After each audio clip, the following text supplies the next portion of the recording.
The future of space exploration will be defined by close collaboration between astronauts and intelligent systems through voice, gestures, and even their thoughts.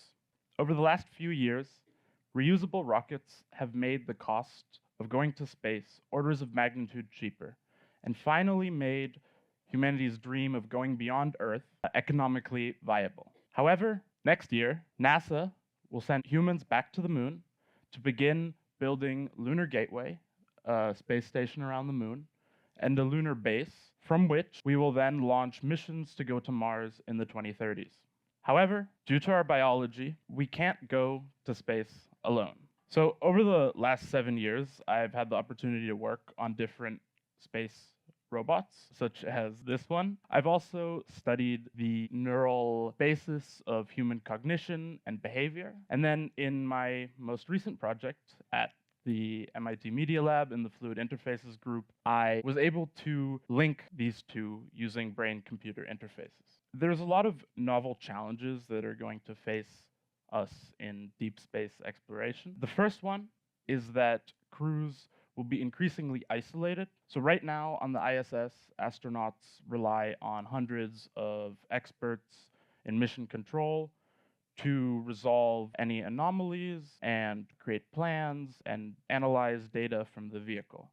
However, in the future, because of communication delays, sending signals from the Earth to Mars takes 20 minutes one way. Crews will have to deal with all this data on their own. So right now, different crew performance support systems are being used to analyze all this data and assist the crew in managing the very complex operations needed for a self-sufficient and isolated space habitat. Missions in the future will be a lot longer, on the order of months, but probably years.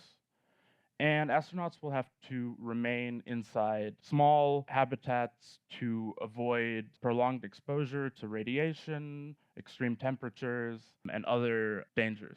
This will require adaptive habitats that take into account the astronauts' cognitive state and support them by changing lighting, but also the atmosphere and other factors. Also, the extreme outside environment means that these habitats will have to be built autonomously and also maintained autonomously.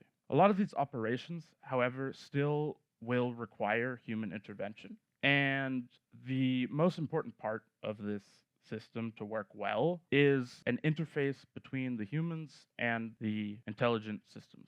So the system that I worked on is a brain-computer interface that uses near-infrared spectroscopy as well as electrodes to measure the blood flow in your brain as well as electrical signals. And based on this, it can determine your cognitive state. And using this, we are able to modulate the environments to support astronaut performance in an analog mission, which means on Earth. And then my advisor is also continuing this project by adding augmented reality, which allows astronauts to intervene and assist robots when they run into anomalies. However, these systems are also being applied to a lot of extreme and safety critical applications on Earth, such as supporting air traffic controllers, supporting healthcare, and are also now available to purchase for optimizing cognitive state, tracking focus, as well as supporting mental health care. And soon, hopefully, medical applications such as predicting seizures ahead of time will also be possible.